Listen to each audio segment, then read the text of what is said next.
Hey, good morning, CPR family. Hope you're doing well. Welcome to this Friday edition of Reflect and Revive. It is December 18th, which means we are 7 days away, which means we are 1 week away from Christmas. I could not be more excited. If you haven't already gotten your gifts, make sure you go out and, get all the gifts you need and checking your list off. Also, if you need some ideas, we have some CPR hats and beanies, got hoodies and sweatshirts and all that good jazz. That would be great, perfect gifts for Christmas. So just throwing that out there as a little idea, just trying to do you some favor, help you out a little bit. The last couple weeks we've been talking about Christmas. I told you each week I'd give you a fun fact about me, just a fun Christmas fact or story. First trivia question there was what is my favorite movie, which was Home Alone, which if you did not see our pictures on Wednesday from our Christmas character night with the students, be sure to go on Facebook or look at the City Point Students or City Point Restoration page. I believe it's on there, but I did dress up as Marv from Home Alone. We had Pastor Jonathan as Harry, and of course Kevin, as you guessed it, Kevin. He had to be, just had to.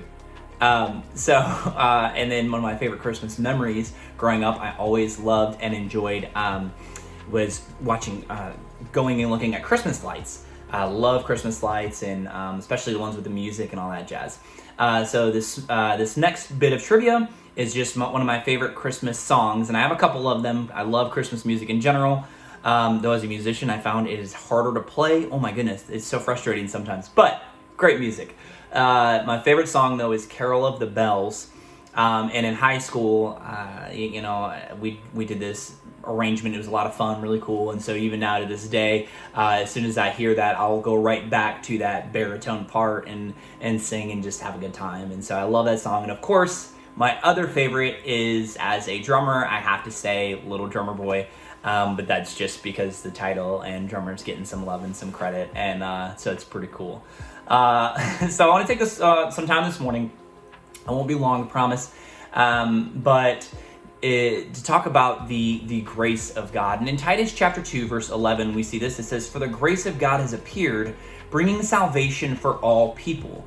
And if I asked you, I said, how would you define the grace of God? I think a lot of Christians would define that grace of God as maybe unearned or undeserved, basically favor of God. And though our lives have only earned us God's wrath, we are radically offered eternal life instead.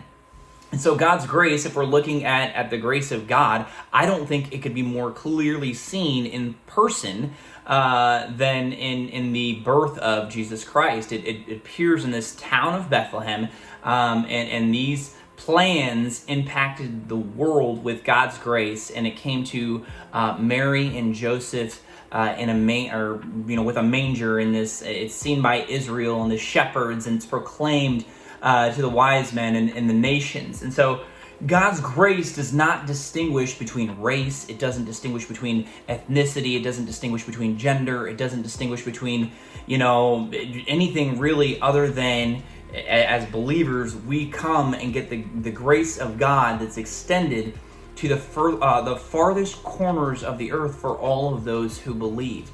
So it's not something that you've earned. It's not something that you deserve.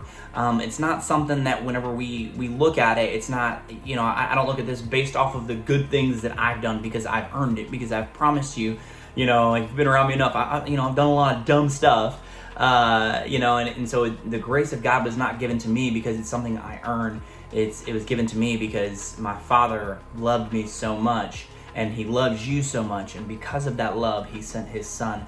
A lot of times we look at the crucifixion and the resurrection, and that is so vitally important. Please don't, misunderstand me, but none of that would have been possible without the birth. First the gift had to have been given, and so it came as, this baby, and that's, why we celebrate Christmas. So, just remembering that, maybe cut yourself a little slack. I don't know if you're like me, where you're your own harshest critic. and I can hear something, and if we recorded something we were all singing, and I'll listen to everybody else, and I'm like, man, it sounds good, but I'll find any little flaw of something that I've done. I feel like I'm very much that way with my life, where it's, if somebody else did something that I also did, I think I would have a lot more grace towards someone else than I would myself, and I'm very hard on myself. And I think a lot of us are like that. And so if that's you, just cut yourself a little bit of slack, and just say, hey, God's grace is there. It's sufficient, for you, so that you can receive this grace, apply it to your life, and then go and do the best you can to live more for God. And so just kind of a reflective question, just kind of a something to kind of help you this week, is just asking you, who can you pray for? Perhaps somebody who's different from you, that it needs to experience the grace of God this Christmas. Like I said, it could be you, could be somebody else, but who can you pray for that they would experience that grace? So I want to challenge you in that way. And so I hope you have a great rest of your day, great weekend, and since this is my last Reflect and Revive before Christmas, have a Merry Christmas. Spend time with your families, make memories, and I truly believe that we can make this Christmas the best Christmas ever. Looking forward to seeing you this weekend. Love you.